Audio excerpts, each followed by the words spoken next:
আরে বৃষ্টি, তুমি এখানে দাঁড়িয়ে এসব ফকিনি সকিনির কি কথা শুনতেছো? হ্যাঁ চলো তো আমরা যাই। এই দাঁড়াও, লজ্জা করে না? নিজের জন্মদাতা বাবাকে অস্বীকার করতেছিস।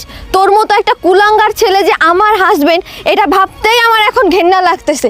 হেই, তুই তো আমাকে কোনোদিন বলিসনি যে তোর আরেকটা স্ত্রী আছে, তুই আগে যে আরেকটা বিয়ে করেছিস, এমনকি তোর বাবা আছে, তুই সেই কথাও তো আমাকে বলিসনি। তুই সবসময় আমাকে বলতিস যে তোর তিন কুলে কেউ নেই, তোর পরিবার আত্মীয় স্বজন তোর কেউ নেই, তুই অসহায়। আমি তো তোকে অসহায় ভেবেই বিয়ে করেছিলাম, তোকে আমি ভালোবেসে বিয়ে করেছিলাম, তোকে তো আমি একটা ভালো মানুষ মনে করে বিয়ে করেছিলাম। কিন্তু তোর ওই ভালো মানুষের মুখোশের পিছনে যে এরকম কুৎসিত, এরকম জঘন্য একটা মানুষ লুকিয়ে আছে, এটা আমি কোনোদিনও কল্পনা করতে পারিনি।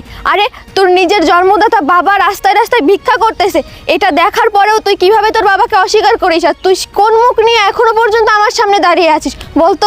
তুই কি মানুষ? তোর ভিতরে মনুষ্যত্ব বলতে কোনো কিছু আছে? তুই ওই মেয়েটার সঙ্গে প্রতারণা করেছিস, তুই তোর বাবার সঙ্গে প্রতারণা করেছিস, এমনকি তুই আমাকেও ঠকিয়েছিস। তুই একটা প্রতারক।